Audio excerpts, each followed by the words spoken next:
అదే రీతిగా మీ వాక్యాన్ని మేము అర్థం చేసుకుని వాక్యానుసారంగా నా కృపను పెంచండి.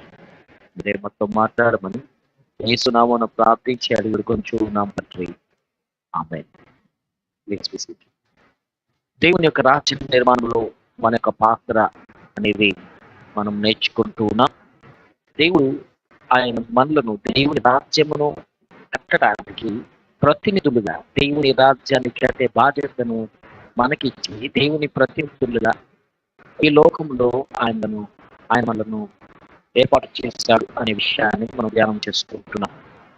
ముఖ్యంగా ఈరోజు కొలసీలకు రాసిన పత్రికల నుండి కొన్ని వచనాలను అపోస్తలుడైన పౌలు ఈ కొలసీ పట్టణంలో ఉన్న సంఘంతో మాట్లాడుతూ ఏ వచనాలైతే కొన్ని ప్రాముఖ్యమైన వచనాలుగా సంబోధిస్తూ మనం దేవుని రాజ్య నిర్మాణంలో మన పాత్ర ఏమిటి అనేది తెలియజేస్తూ రాయబడిన కొన్ని వచనాలను ఈరోజు మనం తెలుసుకుందాం. ముఖ్యంగా ఈ లోకంలో మనం ఉంటున్నప్పుడు ఏ రీతిగా మన జీవన శైలి ఉండాలి అనేది ఇక్కడ రాస్తూ కొలసీలకు రాసిన పత్రిక 2వ అధ్యాయంలో 8వ వచనం నుండి కొన్ని వచనాలు మనం చూద్దాం. కొలసీలకు రాసిన పత్రిక 2వ అధ్యాయము 8వ వచనం నుండి 2 వచనాలు మనం గమనిస్తే ఆయనను అనుసరింపక అన్నాడు. ఆయన అంటే ఇప్పుడు యేసుక్రీస్తు. యేసుక్రీస్తునకు భిన్నంగా, యేసుక్రీస్తుకు దూరంగా, యేసుక్రీస్తు నుండి వేరు చేస్తూ ఆయనను అనుసరింపక మనుషుల యొక్క పారంపర్యాచారములను అనగా ఈ లోక సంబంధమైన మూలపాఠములను అనుసరించి మోసకరమైన నిరర్థకమైన తత్వజ్ఞానము చేత మిమ్మును చెరపొట్టుకొని పోవాడు ఎవరైనా ఉన్నాడేమో అని జాగ్రత్తగా ఉండండి అంటున్నాడు. ఈ హెచ్చరిక చాలా ప్రాముఖ్యమైనది. ఎందుకంటే దైవత్వం యొక్క సర్వ పరిపూర్ణత, దేవుని యొక్క సర్వ పరిపూర్ణత యేసుక్రీస్తులో ఆయన కలిగిన వ్యక్తిగా ఈ లోకంలో తాను ప్రత్యక్షపడుతున్నాడు అనేది మనం జ్ఞాపకం ఉంచుకోవాలి. ఈ లోక సంబంధమైన మూలపాఠములను గూర్చి, ఒకవేళ ఈ లోక సంబంధమైన మూలపాఠములను, ఈ లోక సంబంధమైన వాటిని ఒకవేళ మనం అనుసరిస్తూ ఉన్నట్లయితే ఇవన్నీ కూడా ఈ తాత్కాలికమైన ఈ ఆచారాలు లేక ఈ లోక సంబంధమైన విధి విధానాలు ఇవన్నీ కూడా యేసుక్రీస్తు నుండి మనలను వేరు చేస్తున్నాయి, యేసుక్రీస్తునకు దూరంగా మనలను ఈడ్చుకొని వెళ్తున్నాయి అనే విషయాన్ని ఇక్కడ అపోస్తలుడైన పౌలు మనకు జ్ఞాపకం చేస్తున్నారు. ముఖ్యంగా ఈ లోకము మర్యాద, ఈ లోక సంబంధమైన మనుషుల యొక్క పారంపర్య ఆచారమును అనే విషయాన్ని ఇక్కడ మనం గమనించాలి. పారంపర్య ఆచారం అంటే తరతరాలుగా వస్తున్న ఆచార విధానాలు, తరతరాలుగా మన పూర్వీకుల నుండి వస్తున్న నియమాలు, కట్టడలు, నమ్మికలు అనేవి. ఈ ఆచారాలు దేవునికి లేక దేవుని యొక్క వాక్యానికి అవి విరుద్ధమైనవి అనేది మనం గుర్తించాలి. ఎందుకంటే బైబిల్ మనకు ఒక ఆచారాన్ని ఆచరించడానికి ఇందులో ఉపదేశం అనేది లేదు. ఇలా మనం ఆచరించేవారుగా లేక ఒక ఆచారాలను పాటించే వ్యక్తులుగా మనం ఉండాలి అనేది కూడా బైబిల్ మనకు చెప్పట్లేదు.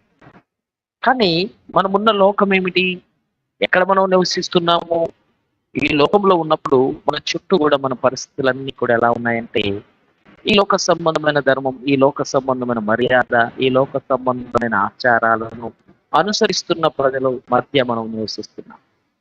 అలాంటప్పుడు మనం వ్యక్తిగతంగా మనం ఎలాంటి స్థితిని కలిగి ఉండాలి, ఎలాంటి జీవన శైలి మనం కలిగి ఉండాలి అనేది ఇక్కడ మనకు అపోస్తలుడైన పౌలు తెలియజేస్తున్నాడు. ఏమంటున్నాడు? మనుషుల యొక్క పారంపర్య ఆచారమును అనగా ఈ లోక సంబంధమైన మూలపాఠములను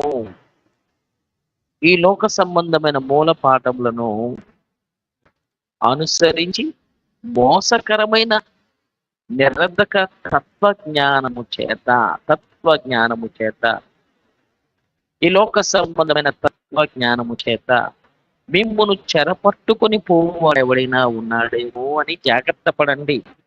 ఎందుకంటే ఈ లోక సంబంధంగా మనం ఆలోచిస్తున్నప్పుడు ఈ తత్వజ్ఞానం అనేది తత్వశాస్త్రమును, ఈ యొక్క తత్వశాస్త్రమును కలిగిన ప్రతి వ్యక్తి అందుకే ఫిలాసఫీ అంటాం. ఫిలాసఫీ ఈ తత్వజ్ఞానాన్ని కలిగిన వ్యక్తులుగా ఈ లోకంలో ప్రజలు ఉంటున్నప్పుడు దేవునికి విరుద్ధంగా, దేవుని యొక్క ఆధ్యాత్మికతకు భిన్నంగా ప్రజలు వ్యవహార శైలి ఉంటున్నప్పుడు మోసకరమైనవి లేక ఈ లోక సంబంధమైన మూల పాఠములను, ఆచారములను బట్టి ఈ తత్వజ్ఞానము కలిగిన ఒక వ్యక్తి దేవుని యొక్క ఆత్మ సంబంధమైన జ్ఞానము నుండి మనిషిని బయటకు తీసుకురాగలుగుతారు.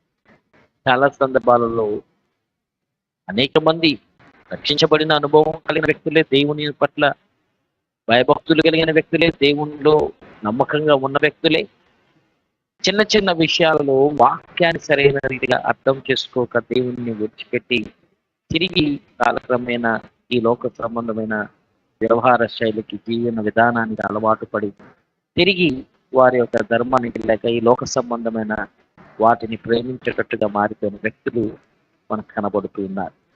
ఇక్కడ మనం గమనించాలి, తత్వజ్ఞానము చేత నింపబడిన వ్యక్తులు దేవునికి విరుద్ధంగా, దేవుని వాక్యానికి విరుద్ధంగా వారు ప్రశ్నించే ప్రశ్నలు కావచ్చు, లేకపోతే వాక్యానికి భిన్నంగా వారు మాట్లాడే మాటలు కావచ్చు, దేవుని నుండి మనల్ని వేరు చేసే రీతిగా, దేవుని వాక్యమునకు మనల్ని దూరం చేసే రీతిగా వీరు పనిచేస్తూ ఉన్నారు. కాబట్టి అలాంటి వ్యక్తులు ఎవరైనా ఉన్నారేమో అని జాగ్రత్త పడండి. అలాంటి వ్యక్తుల యొక్క మిమ్మల్ని మీరు కాపాడుకోండి అనేది చాలా స్పష్టంగా అపోస్తలుడైన పౌలు మనకు తెలియజేస్తాడు. ఎందుకంటే దైవత్వం యొక్క సర్వ పరిపూర్ణత, దేవుని యొక్క సర్వ పరిపూర్ణత యేసుక్రీస్తునందు అది పరిపూర్ణంగా యేసుక్రీస్తు శరీరమందు యేసుక్రీస్తు ఆ దైవత్వాన్ని కూర్చున్న సర్వ పరిపూర్ణత కలిగిన వ్యక్తిగా యేసుక్రీస్తు ప్రభు ఈ లోకంలో తనను తాను కనపరుచుకున్నాడు. సో ఉదాహరణకి యేసుక్రీస్తు ఆయన దైవత్వాన్ని కలిగిన వ్యక్తి అని, సంపూర్ణమైన దైవత్వాన్ని తనలో కలిగిన వ్యక్తిగా ఆయన ఉన్నాడని కొన్ని విషయాలను బట్టి మనం గమనించవచ్చు. ముఖ్యంగా యేసుక్రీస్తు ప్రభు యొక్క పుట్టుక, యేసుక్రీస్తు యొక్క జననం. ఈరోజు తత్వజ్ఞానము కలిగిన వ్యక్తులు యేసుక్రీస్తు యొక్క పుట్టుకను వారు కించపరిచే రీతిగా, లేకపోతే యేసుక్రీస్తు యొక్క పుట్టుక అనేది సరైనది కాదు అనే రీతిగా వివాదాస్పదంగా యేసుక్రీస్తు యొక్క పుట్టుకను మార్చారు. చాలా మంది క్రైస్తవులలో ఇది కొంత ఇబ్బంది కలిగించింది. యేసుక్రీస్తు పుట్టుక విషయంలో వారు ప్రశ్నించే ప్రశ్నలు, వారు మాట్లాడే మాటలు మనసులను గాయపరిచాయి. ఎందుకంటే యేసుక్రీస్తు ప్రభు తండ్రి లేకుండానే ఈ లోకంలో పుట్టాడు. యేసుక్రీస్తు ప్రభువుకు ఈ లోక సంబంధమైన తండ్రి అంటూ ఎవరు లేరు. ఇది బైబిల్ చెప్తున్న వాస్తవం. ఈ లోకంలో తండ్రి లేకుండానే పుట్టాడు. ఇది తత్వజ్ఞానం కలిగిన వ్యక్తి, లోక సంబంధమైన జ్ఞానం కలిగిన వ్యక్తి నేను ఒప్పుకోరు. ఎందుకు అంటే మానవుని యొక్క జనన ప్రక్రియ ఏదైతే సైన్స్ చెప్తుందో ఆ విధానాన్ని మాత్రమే ఒక వ్యక్తి, ఈ లోక సంబంధం వ్యక్తి నమ్ముతాడు తప్ప ఆత్మ సంబంధమైన విషయాలు ఆ వ్యక్తికి తెలియదు. కనుక మొట్టమొదటిగా యేసుక్రీస్తు ప్రభు యొక్క దైవత్వాన్ని కించపరుస్తూ, యేసుక్రీస్తు ఏ పరిశుద్ధాత్మ ద్వారా ఈ లోకంలో ఆయన జన్మించాడని బైబిల్ చెప్తుందో దాన్ని వ్యతిరేకిస్తూ పరిశుద్ధాత్మను దూషించే వ్యక్తులుగా వారు మాట్లాడుతున్నారు.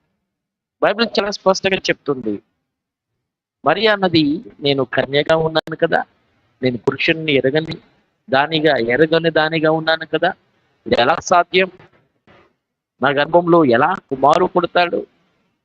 నేను పురుషుణ్ణి ఎరగని వ్యక్తిగా ఉన్నాను కదా అని అన్నప్పుడు దేవుని యొక్క దూత చాలా స్పష్టంగా చెప్పింది, పరిశుద్ధాత్మ నీ మీదకి వస్తుంది, సర్వోన్నతుని శక్తి నిన్ను కమ్ముకుంటుంది, నువ్వు గర్భవతి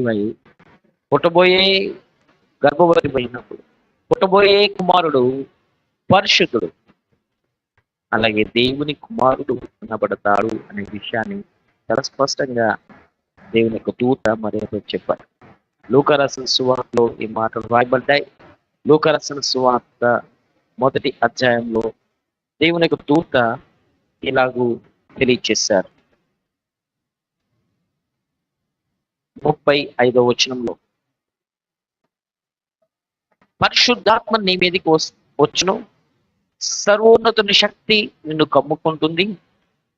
కనుక పుట్టబోయే శిశువు పరిశుద్ధుడై దేవునికి కుమారుడు అనబడతాడు అని చెప్పారు. ఇక్కడ ఎన్ని విషయాలు మనకు అర్థమవుతుంది అంటే, ఒకటి, పుట్టే వ్యక్తి పరిశుద్ధాత్మ వలన మాత్రమే పుట్టుతున్నాడు. రెండవది, సర్వోన్నతుని శక్తి మరియను కమ్ముకున్నప్పుడు, మరియ ఆ సర్వోన్నతుని శక్తి చేత నింపబడినప్పుడు మాత్రమే ఆమె గర్భాన్ని ధరిస్తుంది. మూడవది, పుట్టబోయే శిశువు పరిశుద్ధుడు.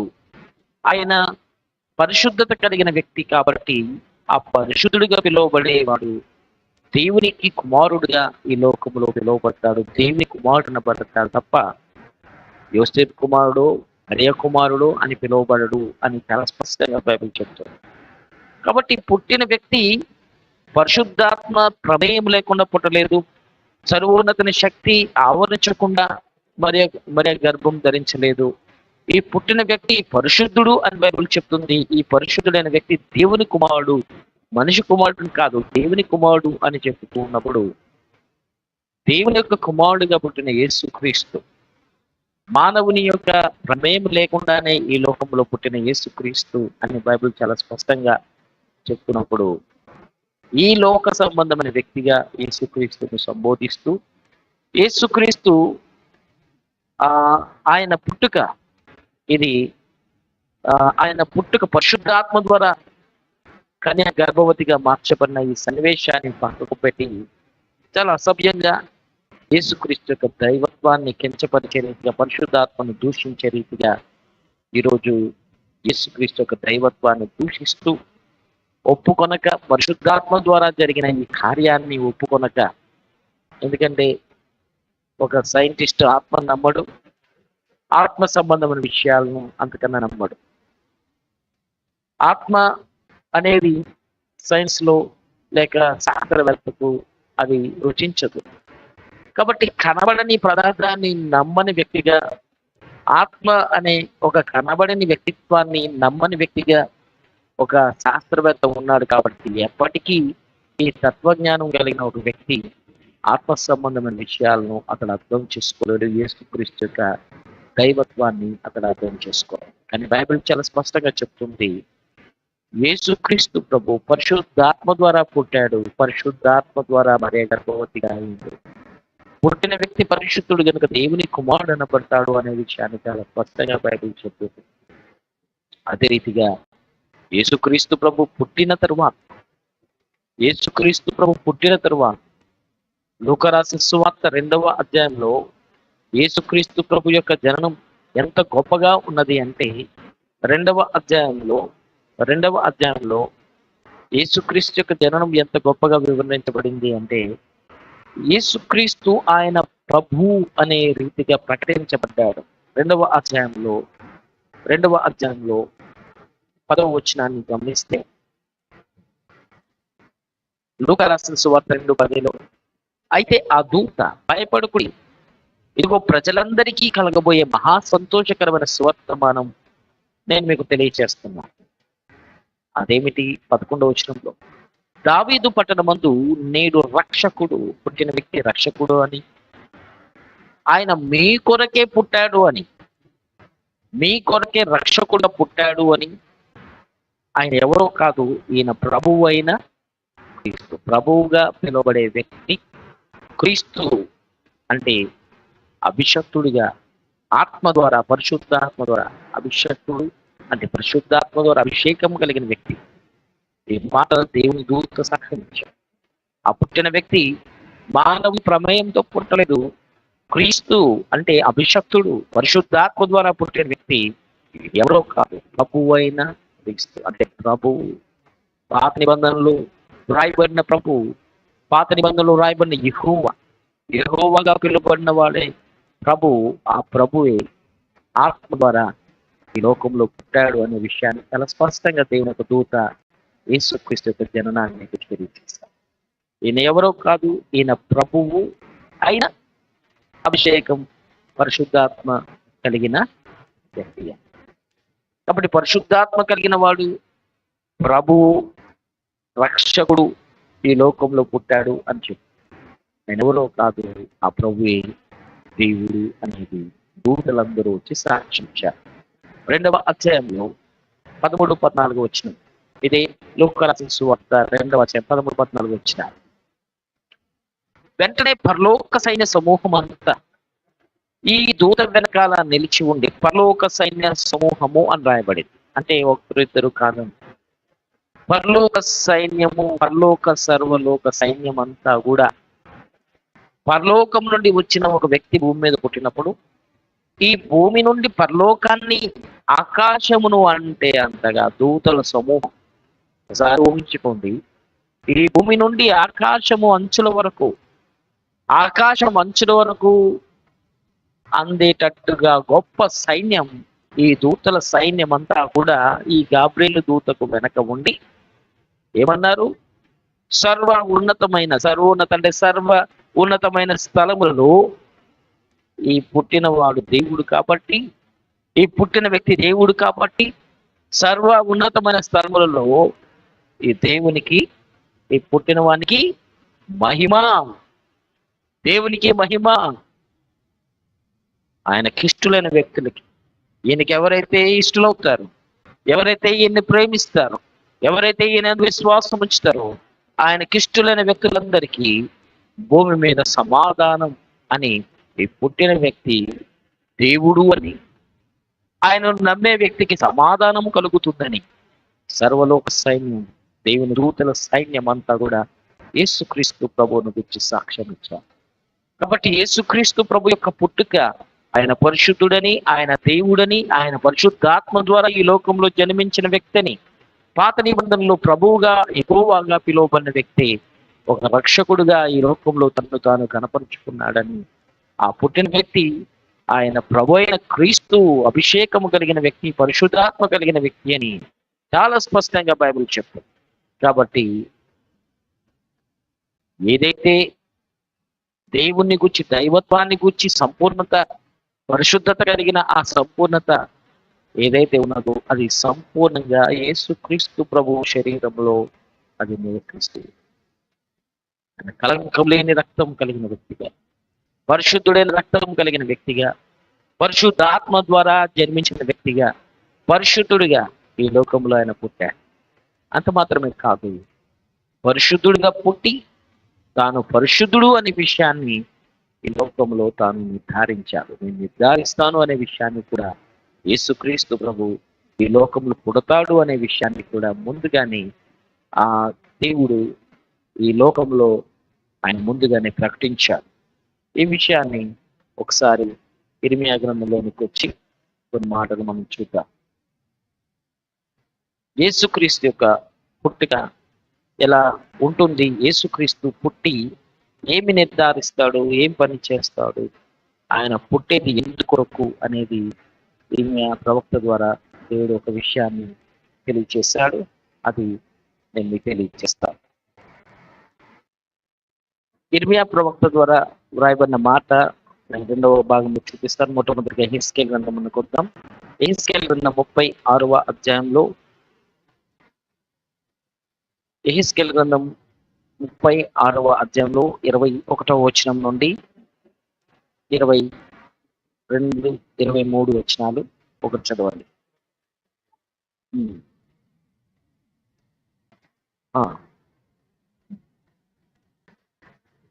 నా పరిశుద్ధమైన నామమునకు దూషణ కలుగగా నేను చూచి నా నామం విషయంలో నేను బాధపడ్డాను. కాబట్టి ఇశ్రాయేలుకు ఈ మాటను ప్రకటించు. ఎవరు? ప్రభువగు యెహోవా సెలవిచ్చినదేమనగా, ఇశ్రాయేలీయులారా, మీ నిమిత్తమే కాదు, మీ వరకే కాదు, అరణ్యములో మీ వలన దూషణ నొందిన నా పరిశుద్ధమైన నామం విషయంలో నేను చేయబోవు దానిని చేస్తా.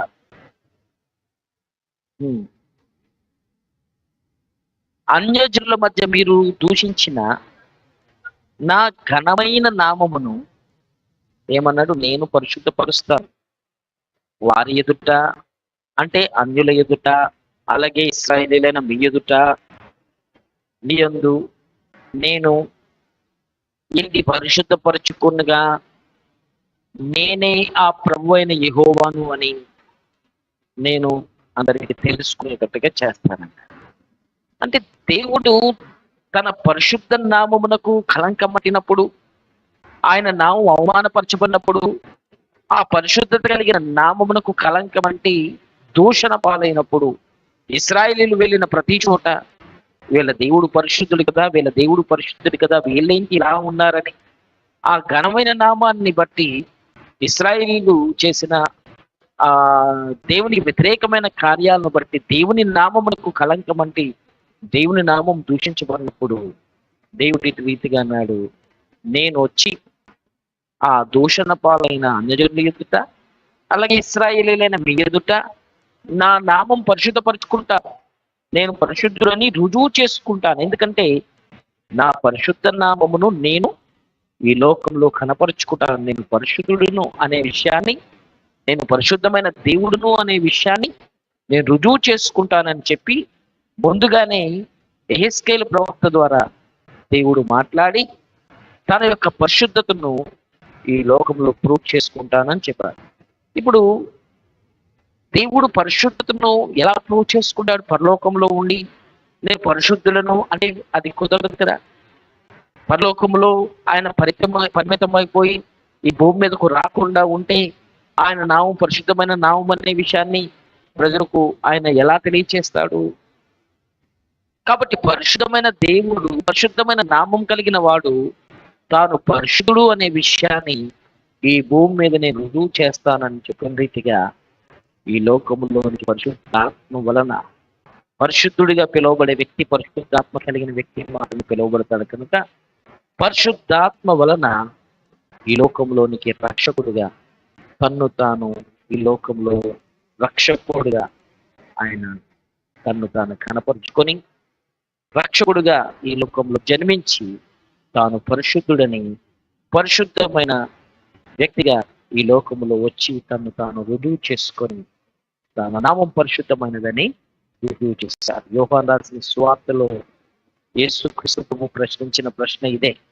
యోహాను రాసిన సువార్త 8వ అధ్యాయంలో 46వ వచనం,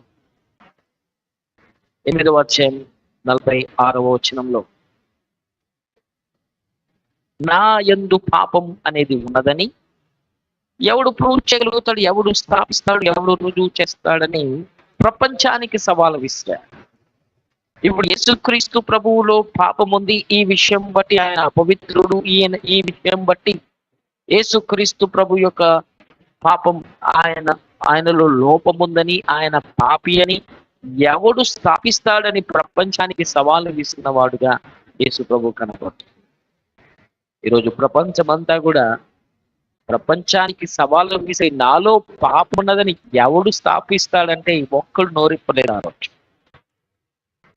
యేసుక్రీస్తు ప్రభు చనిపోయే సమయంలో కూడా పిలాతు ఈయన యందు ఎలాంటి తప్పిదం నాకు కనబడలేదు, దోషం లేదు అని చెప్పి చేతులు కడుక్కొని, ఈయన యందు ఎలాంటి తప్పిదం దోషం లేదని చేతులు కడుక్కొని ఆయన నిరపరాధి, నిర్దోషి అని యేసు ప్రభువును గూర్చి స్టేట్మెంట్ ఇచ్చారు కోర్టులో. యేసు ప్రభు నిరపరాధి, నిర్దోషి, ఆయన ఎలాంటి పాపం చేయలేదు, ఈయన మరణం విషయంలో నాకు ఎలాంటి సంబంధం లేదని చేతులు కడుక్కొని ఆయన పరిశుద్ధులని సాక్ష్యం ఇచ్చారు. సో ఇటు రీతిగా యేసు ప్రభు పుట్టుక నుండి చనిపోయే దినం, ఆ శిలువ మరణం పొందేంత వరకు కూడా యేసు ప్రభు మీద నేరాలు మోపబడ్డాయి. యేసు ప్రభు దైవద్రోహి అన్నాడు, రాజద్రోహి అన్నారు ప్రజలు. కానీ ఈయన ఎలాంటి తప్పిదం లేదని పిలాతు చేతులు కడుక్కున్నప్పుడే ఆయన నిరపరాధి, పరిశుద్ధుడు అనే విషయం ప్రపంచవ్యాప్తంగా యేసుక్రీస్తు ప్రభు పరిశుద్ధుడు అనే విషయం అనేది ఆ రోమన్ కోర్టులో అప్పుడు ప్రపంచాన్ని పరిపాలన చేస్తున్న ఆ రోమన్ కోర్టులో పిలాతు ఇచ్చిన ఈ స్టేట్మెంట్ బట్టి యేసు ప్రభు ఎలాంటి తప్పిదం చేయలేదు, ఆయన పరిశుద్ధుడు అని రుజువు చేయాలి.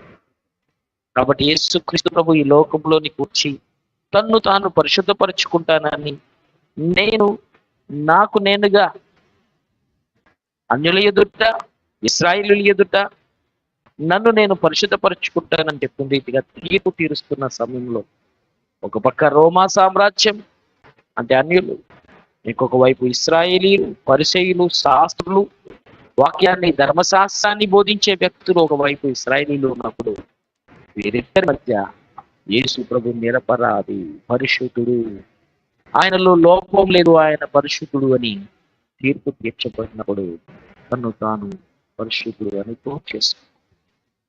కాబట్టి ఆయన పరిశుద్ధుడు అని అప్పుడు ఉన్న కోర్టు, అప్పుడున్న తీర్పు తీర్చిన ఈ పిలాతే యేసు ప్రభు పరిశుద్ధుడు అని తీర్పు తీర్చిన తర్వాత 2000 సంవత్సరాల తర్వాత పుట్టిన వ్యక్తులు ఇప్పుడు యేసుక్రీస్తు యొక్క దైవత్వాన్ని కించపరుస్తూ ఆయన పరిశుద్ధుడు కాదు అని అంటూ మాట్లాడుతున్నారు. కాబట్టి యేసుక్రీస్తు యొక్క దైవత్వాన్ని శంకిస్తూ యేసుక్రీస్తు ప్రభు ఆయన దేవుడు కాదు అని ఆయన దైవత్వాన్ని శంకిస్తూ పరిశుద్ధాత్మ ద్వారా పుట్టిన ఒక వ్యక్తిని పరిశుద్ధాత్మకు ప్రమేయం లేకుండా ఒక సామాన్యమైన ఒక మనిషిగా పుట్టాడని యేసుక్రీస్తు ప్రభువుని గూర్చి ఆయన జననాన్ని గురించి దూషిస్తూ ఉన్నారంటే పరిశుద్ధాత్మకు విరోధంగా పాపం చేస్తున్నారు. యేసుక్రీస్తు దైవత్వాన్ని గూర్చి ఎవరైతే దూషిస్తూ ఉన్నారో, యేసుక్రీస్తు యొక్క పుట్టుకను గూర్చి ఎవరైతే దూషించి మాట్లాడుతున్నారో వారు పరిశుద్ధాత్మకు విరోధంగా పాపం చేస్తున్నారని మనం గుర్తించాం. పరిశుద్ధాత్మకు విరోధంగా పాపం చేసిన వ్యక్తికి ఈ యుగమందైనను రాబోయే యుగమందైనను ఆ వ్యక్తికి క్షమాపణ లేదు. కాబట్టి యేసుక్రీస్తు పుట్టుకను ద్వేషించే వ్యక్తితో, క్షమాపణ లేని ఒక వ్యక్తితో, యేసుక్రీస్తు యొక్క పరిశుద్ధాత్మ ద్వారా పుట్టిన యేసుక్రీస్తు దైవత్వాన్ని శంకించే ఒక వ్యక్తితో కూర్చొని డిబేట్ చేసిన, యేసుక్రీస్తు యొక్క దైవత్వాన్ని కించపరిచి పరిశుద్ధాత్మను దూషించే వ్యక్తి ఈ యుగమందే కాదు రాబోయే యుగమందేనూ క్షమాపణ లేదు. అలాంటి క్షమాపణ లేని వ్యక్తికి సువార్త ప్రకటించడం కూడా తప్పే. క్షమాపణ లేకుండా నరకానికి వెళ్ళిపోయే ఒక వ్యక్తి మన ద్వారా జ్ఞానం నేర్చుకోవడం కూడా అనవసరం.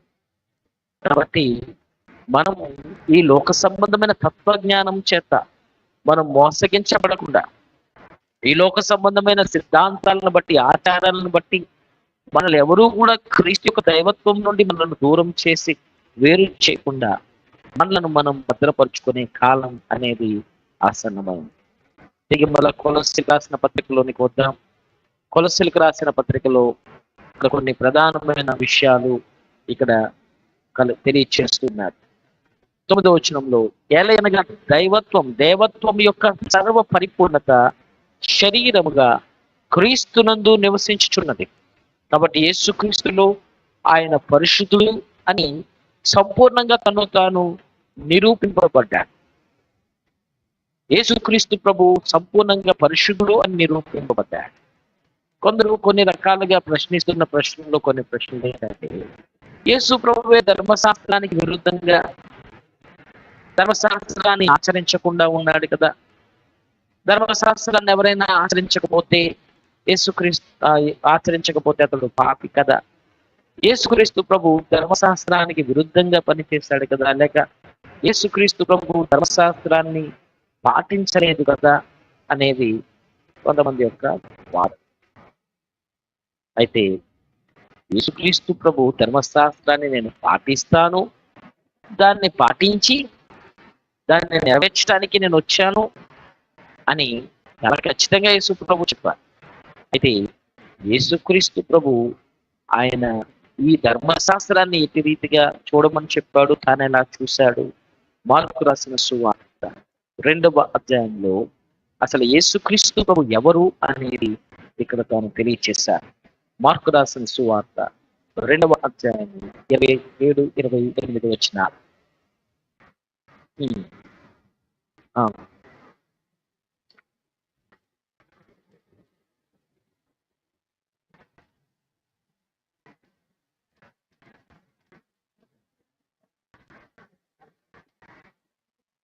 ఇక్కడ గమనిస్తే యేసుక్రీస్తు శిష్యులు పంట చేలలో పడి విశ్రాంతి దినం ముందు వెళ్తూ చేతికి అందిన పంట తీసుకొని తింటా వెళ్తుంది. ఆ పంట చేతితో కోస్తున్నారు అంటే పని చేస్తున్నారు దానితో సమానం. రెండవది, ఆ పంట చెరులో పడి వెళ్తూ మార్గం సాగిపోతూ వెన్నులు గురించి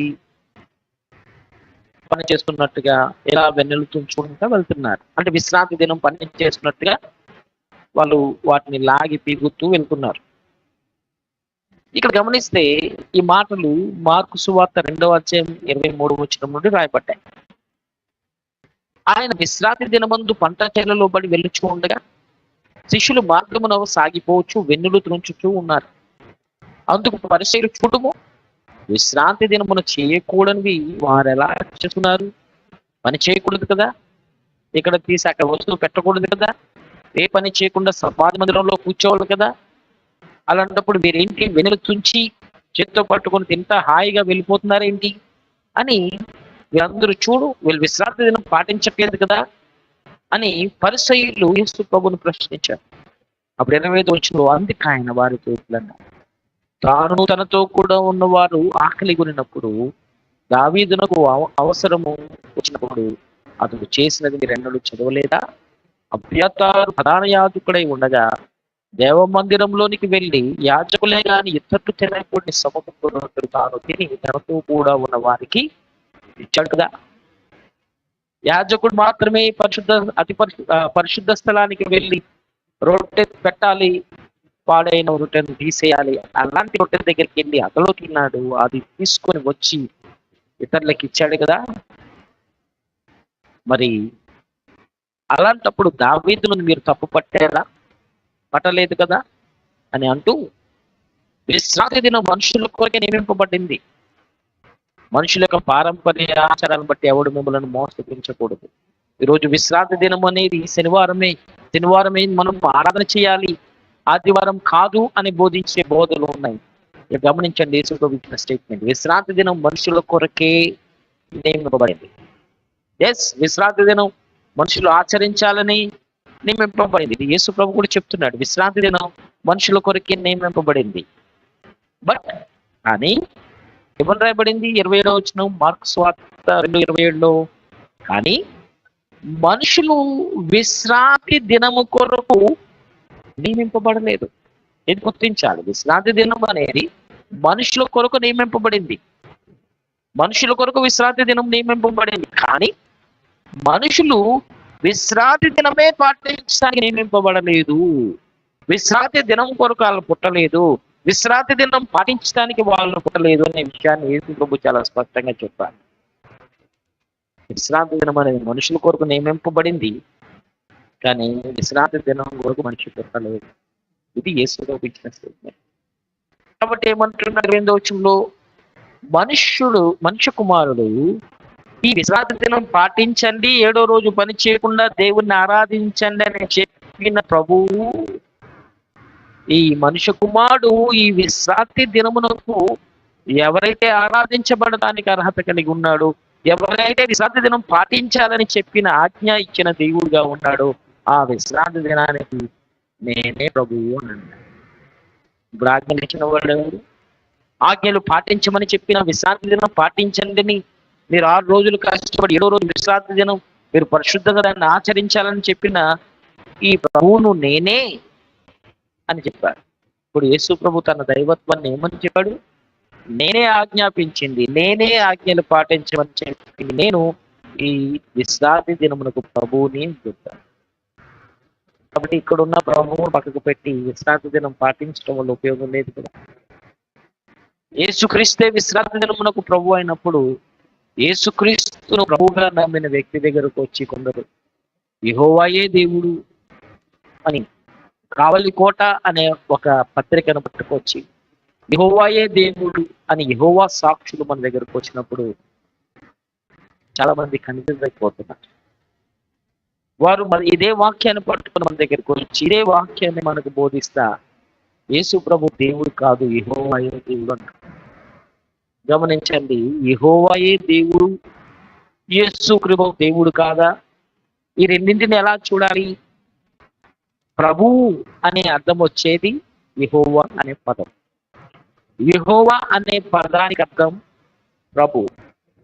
ఆ ప్రభువే క్రీస్తుగా పుట్టాడని ఇందాక మనం చదివాం మార్కు రాసిన సువార్త, లూకా రాసిన సువార్త 2వ అధ్యాయం 10వ వచనంలో ఆయనే ప్రభు అయిన క్రీస్తు ప్రభువుగా పుట్టాడని దేవుని దూత ప్రకటించాడు. కాబట్టి ప్రభువుగా పుట్టిన వ్యక్తి, పాత నిబంధనలో ప్రభువుగా పిలువబడిన వ్యక్తి ఒక్కడే, ఆయనే పరిశుద్ధాత్మ కలిగిన వ్యక్తి అని బైబిల్ చెప్తుంది. ఇప్పుడు యేసుక్రీస్తు ప్రభువుగా పిలువబడ్డాడు, పాత నిబంధనలో యెహోవా ప్రభువుగా పిలువబడ్డాడు. ఈ ప్రభువు అనేది పేరు కాదు, ఈ ప్రభు అనేది బిరుదు, టైటిల్ నేమ్. ప్రభు అనేది ఇది టైటిల్ నేమ్, అది బిరుదు. ఇప్పుడు ఎప్పుడన్నా ఆలోచించారా? ఇప్పుడు ఇంగ్లీష్లో జీసస్ అంటున్నాం, తెలుగులో యేసు ప్రభు అంటున్నాం, హిందీలో యేసు అంటున్నాం. ఒక పేరే అయితే గనుక పేర్లు ఎందుకు మారుతాయి? నా పేరు సునీల్ అయినప్పుడు ప్రపంచంలో ఎక్కడికి వెళ్ళినా నా పేరు సునీలే కదా. ఎక్కడికి వెళ్ళినా నా పేరు సునీల్ అనే ఉంటుంది, జాన్ బాబు అనే ఉంటుంది. ఎక్కడికి వెళ్ళినా మన పేరు మారదు కదా. కానీ భాషా పరంగా, దేశాల పరంగా దేవుని పేరు భాషతో పాటు మారిపోతుంది ఏంటి అంటే, ఇక్కడ మనం అర్థం చేసుకోవాలి, దేవుని యొక్క పేరు అనేది మర్మయుక్తమైనది. పిలువబడిన ప్రతి పేరు కూడా అది పేరుడు. దేవుణ్ణి యెహోవా, నా పేరు తరతరాలకు జ్ఞాపకార్థమైన నామం యెహోవా అని చెప్పాడు. అంటే నేను ప్రభువు అని చెప్పాడు. ఆ ప్రభు అనేది బిరుదు కాబట్టి భాషాపరంగా ఆ పేర్లు రకరకాల పదాలతో దేవుడు ఆరాధించుకోవచ్చు. కానీ ఇప్పటికీ ఎప్పటికీ దేవుని పేరు అనేది రహస్యమే. దేవుడు అనేవాడు తన పేరును మర్మయుక్తంగానే ఉంచాడు. మోషే అడిగితే నా పేరు యెహోవా అనే పదం చెప్పాడు. ఆ యెహోవా అంటే ప్రభు అని మాత్రమే చెప్పారు, అంతే తప్ప ఆయన దేవుని యొక్క పేరు ఇది, నా పేరు ఇది అని ఎవరితో చెప్పలేము. రెండవది, మనం పరలోక రాజ్యానికి వెళ్ళిన తర్వాత కూడా మన పేరు కూడా సీక్రెటే. మన పేరు కూడా సీక్రెటే. నీ పేరు అది మర్మయుక్తం. నీ పేరు ఇంకెవరికి కూడా పరలోక రాజ్యంలో దేవుడు నీకు పెట్టిన పేరేంటో ఎవరికి తెలియదు. ఇక్కడ నీకు ఒక ఐడెంటిటీ ఉంది, నీ తల్లిదండ్రులు పెట్టిన పేరుతో మనం పిలువబడుతున్నాం. కానీ దేవుని రాజ్యానికి వెళ్ళిన తర్వాత మనకు ఒక పేరు ఇవ్వబడుతుంది. ఆ పేరు పొందిన వానికే తప్ప ఆ పేరు ఇంకెవ్వరికి తెలియదు అని బైబిల్ కూడా చెప్తుంది. ఈ మాట ఒకసారి చూద్దాం. ప్రకటన గ్రంథంలో ప్రకటన గ్రంథం 2వ అధ్యాయంలో మనకు ఒక పేరు ఇవ్వబడుతుంది. ఆ పేరు ప్రత్యేకత ఎలాంటిదో మనం చూద్దాం. ప్రకటన గ్రంథం 2వ అధ్యాయంలో 17వ వచనం.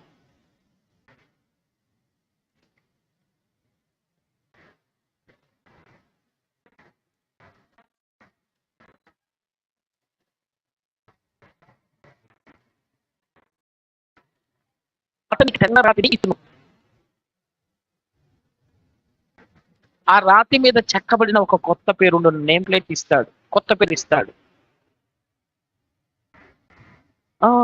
పొందిన వ్యక్తికే కానీ అది ఏ వ్యక్తికి మరలా కనబడదు. ఒక నేమ్ ప్లేట్ ఉంది, ఆ నేమ్ ప్లేట్ మీద రాయబడిన పేరు నీకు మాత్రమే కనబడుతుంది. ఆ నేమ్ ప్లేట్ మీద ఉన్న పేరు నువ్వు మాత్రమే చదువుతావు. నీ పేరు అది చాలా ప్రత్యేకంగా దేవుడు ఇస్తున్నాడు. అది పొందిన వ్యక్తికి కానీ మరి ఎవరికి కూడా ఆ పేరు ఎవరికి తెలియదు, ఎవరు చదవలేరు. రాయిలాగానే కనబడుతుంది. ఒక వ్యక్తి దగ్గరికి వచ్చి చూసినా ఒక రాయిలాగానే ఉంటుంది, కానీ ఆ రాతిని పొందిన వ్యక్తికి మాత్రం ఆ రాయి మీద పేరు కనబడుతుంది. సో దేవుని పేరును రహస్యంగా దేవుడు పెట్టాడు. ఈరోజు ఆ దేవుడుగా పిలువబడుతున్న వ్యక్తి ఆయన ప్రభువు అని సర్వలోకంలో అంతటా కూడా ఆయన ప్రభువు, యేసుక్రీస్తు అందరికీ ప్రభువు అని, ఆయన పరిపాలకుడు, ఆయన ప్రభువుగా పిలువబడుతూ ఉన్నాడు. ఆ ప్రభువుగా పిలువబడుతున్న వాడే పాత నిబంధనలో నేను దేవుడను, నా పేరు నన్ను ప్రభువు అని పిలవమని చెప్పిన వాడే, ఆ దేవుడే దైవత్వం కలిగిన వాడే యేసుక్రీస్తు ప్రభువు, ఆయనే దేవుడు అని బైబిల్ మనకు చెప్తుంది. కాబట్టి కొందరి యొక్క నమ్మికలు ఎలా ఉన్నాయంటే, యేసుక్రీస్తు యొక్క దైవత్వాన్ని కించపరుస్తూ ఒక పక్క యేసుక్రీస్తు కేవలం దేవుని కుమారుడే, యేసుక్రీస్తు కేవలం దేవుని కుమారుడే, దేవుడు కాదు అని ఒకవైపు. రెండవది, యేసుక్రీస్తు యొక్క పరిశుద్ధాత్మ ద్వారా పుట్టాడు కదా. ఈ పరిశుద్ధాత్ముడు దేవుడు కాదు, పరిశుద్ధాత్మ దేవుడు కాదు, తండ్రి ఒక్కడే దేవుడు అంటున్నారు. తండ్రి ఒక్కడే దేవుడు అంటున్నారు అంటే యేసుక్రీస్తు యొక్క సర్వ దైవత్వం యొక్క సర్వ పరిపూర్ణత యేసుక్రీస్తులో ఉన్నదని నమ్మట్లేదు. ఇందాక మనం చదివాం కదా, యేసుక్రీస్తులో దైవత్వం యొక్క సర్వ పరిపూర్ణత ఆయన శరీరంలో ఉన్నదని బైబిల్ చెప్తుంటే, యేసు ప్రభు ఒక కేవలం కుమారుడు మాత్రమే. యేసు ప్రభు దేవుడు కాదు, యేసుక్రీస్తు కేవలం కుమారుడు మాత్రమే, దేవుడు కాదు, దైవత్వం ఆయనలో లేదు, ఆయన దేవుడు కాదు అంటున్నారు. ఆశ్చర్యం, చాలా సందర్భాల్లో మీకు చెప్పాను, పేరు చర్చ్ ఆఫ్ క్రైస్ట్, క్రీస్తు సంఘం, కానీ క్రీస్తు ఆరాధించబడదు, ఎందుకంటే క్రీస్తు అక్కడ దేవుడు కాదు. ఇది ఆశ్చర్యం అనిపిస్తుంది. క్రీస్తు పేరు కలిగిన సంఘం, కానీ క్రీస్తు ఆరాధనకు అర్హత కలిగిన వ్యక్తి కాదు ఆ సంఘంలో, ఎందుకంటే క్రీస్తు దేవుడు కాదు, కేవలం దేవుని కుమారుడు మాత్రమే. ఇది మన యొక్క మనకు తెలియకుండానే యేసుక్రీస్తు యొక్క దైవత్వం అనేది ఇది కించపరచబడుతుంది. కాబట్టి పరిశుద్ధాత్మ కలిగిన వాడు, ఆయన దేవుడని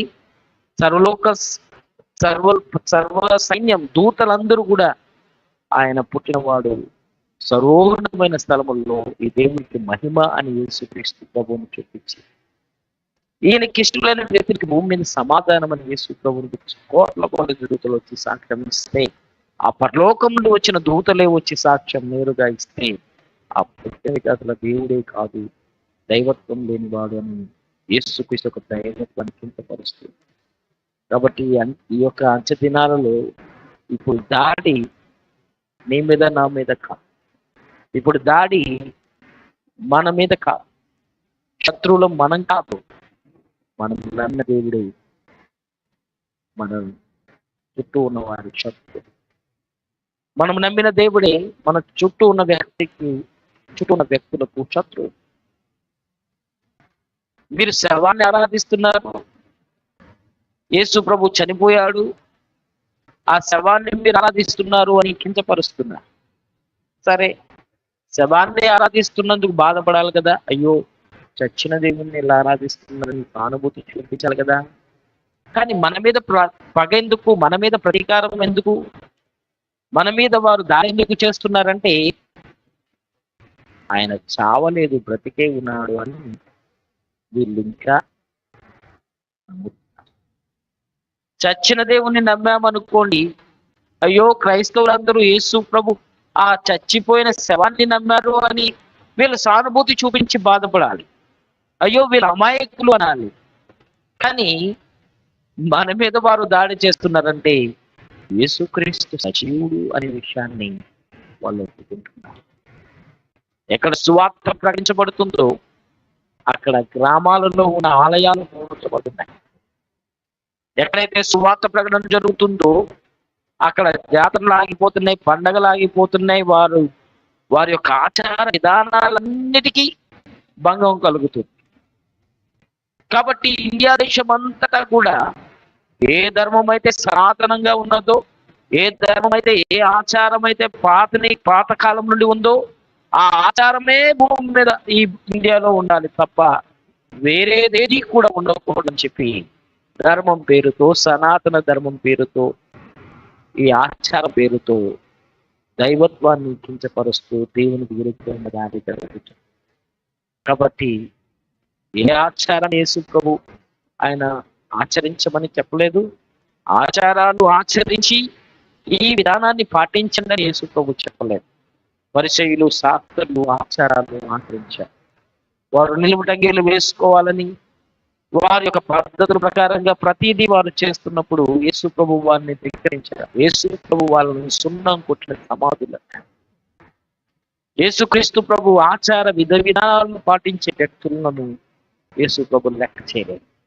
క్రైస్తవ్యం అంటే ఆచారాలతో ముడిపడింది కాదు, మూఢనమ్మకాలతో ముడిపడింది కాదు. క్రైస్తవ్యం అంటే ఈ లోక సంబంధమైన ఆచారాలతో ముడిపడిన భక్తి కాదు. క్రైస్తవ్యం అంటే క్రీస్తును దేవుడిగా, దైవత్వము కలిగిన వ్యక్తిగా అంగీకరించిన వ్యక్తి క్రైస్తవం. యేసుక్రీస్తు దేవుడు అని నమ్మిన వ్యక్తి క్రైస్తవుడు. క్రీస్తును కలిగిన వ్యక్తి క్రైస్తవుడు. క్రైస్తవ కుటుంబంలో పుట్టినంత మాత్రాన క్రైస్తవుడు అని సర్టిఫికెట్ కలిగినంత మాత్రాన క్రైస్తవుడుగా కాదు. యేసుక్రీస్తు యొక్క దైవత్వాన్ని అంగీకరించి దైవత్వాన్ని ఒప్పుకున్న వ్యక్తి క్రైస్తవుడు. కాబట్టి ఈ లోకంలో యేసుక్రీస్తు యొక్క దైవత్వానికి విరుద్ధంగా దాడి జరుగుతుంది.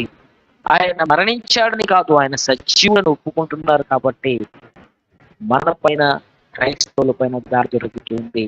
ఈ లోకంలో మనం ఉన్నంత వరకు కూడా ఈ లోకం మనల్ని ద్వేషిస్తుంది అనే విషయం యేసు ప్రభు ముందే చెప్పాడు. ఈ లోకంలో ఉన్నంత కాలం కూడా ఈ లోకం మనల్ని ద్వేషించి హింసిస్తుంది. మన మీద చెడ్డ మాటలు మాట్లాడతారు, చట్టసభలకు ఈడుస్తారు, మనకు విరోధంగానే పనిచేస్తారు. ఎందుకంటే ఈ లోకానికి సంబంధించిన వ్యక్తులం మనం. త్వరగా కొన్ని మాటలు చెప్తాను. కొలసీలకు రాసిన పత్రిక 2వ అధ్యాయంలో చూడండి. యేసుక్రీస్తు యొక్క దైవత్వం యొక్క సర్వ పరిపూర్ణత శరీరంగా క్రీస్తునందు నివసిస్తుంది. ఇప్పుడు అది ఒప్పుకునే విషయంలో అందరికి అబ్జెక్షన్. ఒక ఇస్లామిక్ వాడు అంటాడు యేసు ప్రభు ప్రవక్త అంటాడు, యేసు ప్రభు దేవుని కుమారుడు అంటాడు, యేసు ప్రభు ఈ లోకంలో ఒక గొప్ప వ్యక్తి అంటాడు, పరిశుద్ధుడు అంటాడు. కానీ దేవుడు అనే విషయాన్ని చాలా మంది ఈ లోకంలో యేసుక్రీస్తు ఆయన చాలా మంచివాడు, ఆయన ఒక అవతార పురుషుడు, యేసుక్రీస్తు ప్రభు చాలా మంచి దేవుడు అని పిలుస్తారు. కానీ ఆయనే దేవుడు అని ఎవరు ఒప్పుకోరు. యేసు ప్రభు అన్నాడు, నేనే మార్గం అన్నాడు. అనదండి, నేను మార్గాలలో ఒక మార్గం అంటే బాగానే ఉండేది. నేనే మార్గం అన్నాడు, ఇంకొక మార్గం లేదు. నేనే సత్యం అన్నాడు, ఇంకొక సత్యం అంటూ ఏది లేదు, ఉన్నది అసత్యం. నేనే జీవం అన్నాడు, ఇంకొక జీవం అంటూ ఏది లేదు. కాబట్టి యేసు ప్రభు ఇచ్చిన స్టేట్మెంట్స్ లో ఆయన ఎవరో తను చెప్పి తను తెలియచేశాడు. నేనే మార్గం అంటే మార్గాలలో ఒక మార్గం మానేది. నేనే మార్గం అన్నాడు, నేనే సత్యం అన్నాడు, నేనే జీవం అన్నాడు. అంటే తన యొక్క దైవత్వాన్ని యేసు ప్రభు తెలియచేస్తున్నప్పుడు ఆల్టర్నేట్ గా ఇంకేది లేదు. నేనే మార్గం, దేవుని రాజ్యాన్ని కదా, నేనే సత్యం, ఒక మనిషి స్వతంత్రుడు అవడానికి, నేనే జీవం, ఒక మనిషి శాశ్వత కాలం బ్రతకడానికి, నా ద్వారా తప్ప ఎవడు తండ్రి దగ్గరికి వెళ్ళలేడు, పరలోకానికి వెళ్ళలేడు అని చెప్పారు. యేసు నమ్మని ఏ వ్యక్తి కూడా దేవుని రాజ్యానికి వెళ్ళలేడు. కాబట్టి సర్వ పరిపూర్ణత యేసుక్రీస్తునందు దైవత్వం యొక్క సర్వ పరిపూర్ణత నివసిస్తున్నది అనే విషయాన్ని తెలియజేస్తున్నారు. 2వ అధ్యాయం 16వ వచనం నుండి కొలస్సీలకు రాసిన పత్రిక. కాబట్టి అన్నపానముల విషయంలో అంటే పార్టీస్ విషయంలో, పండుగ, అమావాస్య, విశ్రాంతి దినము అనే విషయంలోనైనను మీకు తీర్పు తీర్చ ఎవ్వరికి అవకాశం ఇవ్వద్దు. ఏంటిది? అన్నపానాలు, పండుగ, అమావాస్య, విశ్రాంతి దినం అనే వాటి విషయంలో, ఏ విషయంలో కూడా మీకు తీర్పు తీర్చడానికి ఎవరికి మీరు అవకాశం ఇవ్వద్దు. ఎందుకు? 17వ వచనంలో రాయబడింది, ఇవి రాబోయే వాటి ఛాయ, నీడ. రాబోయే వాటి ఛాయే కానీ నిజ స్వరూపము క్రీస్తులో నీడ. ఇదంతా కూడా నిజ స్వరూపం క్రీస్తులో ఉంది. నీడను అనుసరించి బ్రతకటం లేదు మనం. కాబట్టి అన్నపానాలు పెట్టుకుంటున్నప్పుడు, ఏదైనా ఒక శుభకార్యం చేస్తున్నప్పుడు ఏది మంచి రోజు అని చూడదు అని బైబిల్ చెప్తుంది. ఏది మంచి రోజు, ఇప్పుడు నేను ఒక శుభకార్యం తలపెట్టాలి అని మంచి రోజు చూడొద్దు. అలాగే పండుగలు ఆచరించే విషయంలో, అమావాస్య విషయంలో, విశ్రాంతి దినం పాటించే విషయంలో ఎవ్వరు కూడా మీకు తీర్పు తీర్చడానికి అవకాశం ఇవ్వవద్దు. ఎందుకంటే ఏ రోజైనా మంచి రోజే, అది అమావాస్య అయినా సరే. దేవుని దృష్టిలో అన్ని రోజులు మంచి రోజులే, ఏది కూడా చెడ్డదేది లేదు. కాబట్టి ఈ రోజు పండుగ సమయం, ఈ రోజు అమావాస్య, లేకపోతే విశ్రాంతి దినం అని ఏ దినము కూడా అది అపరిశుద్ధమైనది కాదు, ఆటంకపరచబడేది కాదు. ఏదైనా సరే దేవుని దృష్టిలో సమానమే. ఇవి కేవలం ఛాయ, అంటే షాడో, నీడ. నిజ స్వరూపం క్రీస్తులో. 20వ వచనం నుండి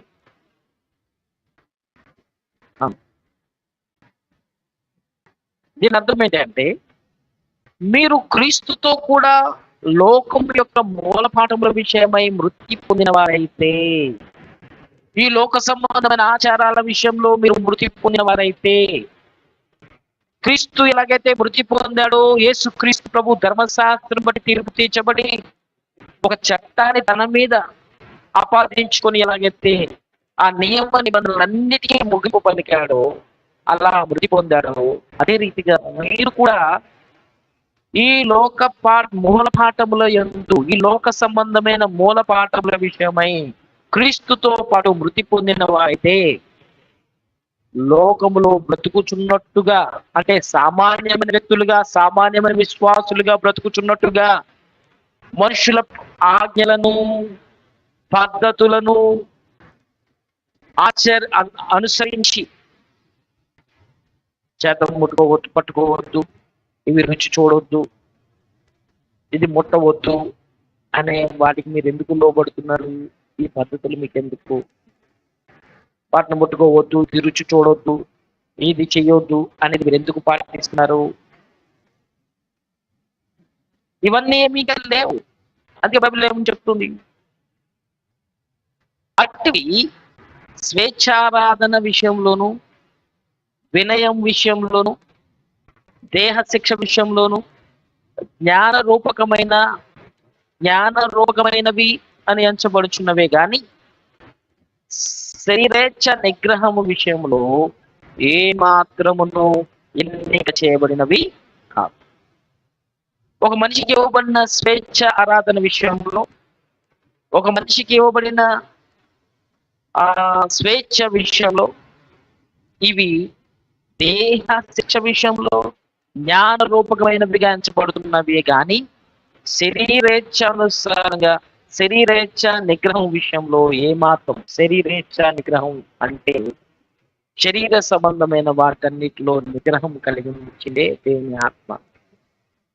దేవుని ఆత్మ ఎలాంటిది అంటే, మనకు దేవుడు పిరికితనం కలిగిన ఆత్మనివ్వలేదు, ఇంద్రియ నిగ్రహములను కలిగిన ఆత్మను, శక్తిని, ప్రేమను, ఇంద్రియ నిగ్రహములు కలిగిన ఆత్మను దేవుడు మనకి ఇచ్చాడని పేరు చెప్తుంది. దాని అర్థం ఏంటి అంటే, మన ఇంద్రియాలను, మన ఎమోషన్స్ని, మన యొక్క ఫీలింగ్స్ని మనం కంట్రోల్ చేసుకునే ఆత్మను దేవుడు మనకి ఇచ్చాడు. కాబట్టి ఈ ఇంద్రియ నిగ్రహాలను అణచుకొనటానికి మనకున్న నిగ్రహణ శక్తి, నిగ్రహించుకునే శక్తిని దేవుడు మనకి ఇచ్చాడు అని బైబిల్ చెప్తుంది. అలాంటప్పుడు మనము ఇలాంటి పరిశుద్ధాత్మ ద్వారా కంట్రోల్లో, పరిశుద్ధాత్మ ద్వారా నడిపింపబడే రీతిగా మనను దేవుడు తయారు చేస్తున్నప్పుడు, ఇంద్రియాలను నిగ్రహించుకునే ఆత్మను, ఇంక మనం కంట్రోల్ తప్పిపోతాం, ఈ లోపంలో ఉన్నాం కాబట్టి మనకి ఏమీ తెలియదు అని కాకుండా నిగ్రహించుకునే ఆత్మను దేవుడు మనకి ఇచ్చాడు. కాబట్టి అలాంటి నిగ్రహించుకునే ఆత్మ కలిగిన వ్యక్తికి ఈ లోక సంబంధమైన ఆచారాలు ఇవన్నీ కూడా ఎన్నదగినవి, పట్టించుకునే విషయాలు కావు. అవన్నీ వారు నమ్ముతున్నారు, అవి పాటిస్తున్నారు.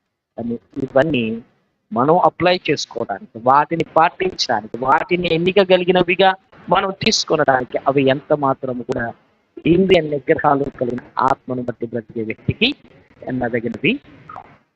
కాబట్టి లోకంలో ఉన్నంత వరకు కూడా ఈ లోక సంబంధమైన వ్యక్తులతో ఎలాంటి రీతిగా మనం బంధం సాగించాలి.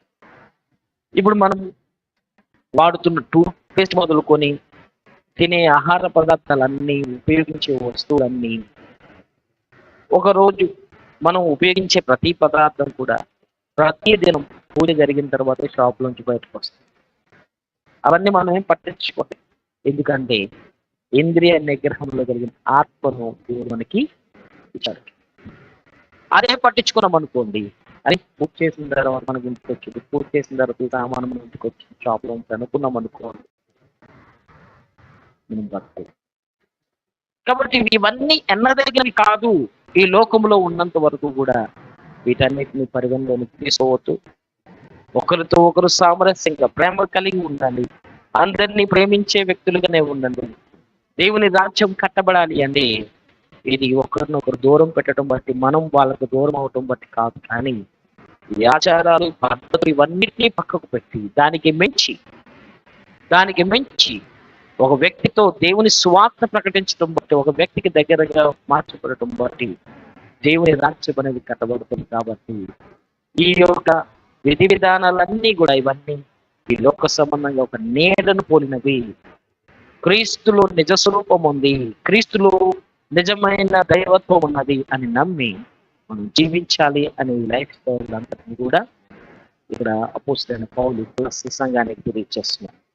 కాబట్టి మన ఆధ్యాత్మిక జీవితంలో ఈ లోక సంబంధమైన విషయాలు, ఈ లోక సంబంధమైన జ్యోతిష శాస్త్రం కావచ్చు, సంఖ్యాశాస్త్రం కావచ్చు, అలాగే వాస్తు సిద్ధాంతాలు కావచ్చు, ఈ లోక సంబంధమైన ముహూర్తాలు, ఈ లోక సంబంధమైన ఏదైనా కావచ్చు, ఇవన్నిటిని బైబిల్ పాటించమని చెప్పండి. వీటన్నిటికి భిన్నంగా విశ్వాసం బట్టి బ్రతకమని బైబిల్ చెప్తుంది. ప్రతిదినం మంచి దినమని బైబిల్ చెప్తుంది. దేవుని రాజ్యం కట్టే మనం ఈ పద్ధతులు, ముహూర్తాలు లేక ఈ మంచి దినాలు అనే ఈ పదాలన్నిటిని పక్కకు పెట్టి ప్రతిదినం ఇది మంచి, ప్రతిరోజు ఇది మంచి, ఏ రోజైనా సరే అది దేవునికి ఇచ్చిన బహుమానం అని నమ్మి దేవుని గణపరిచేటట్టుగా ఉండాలి.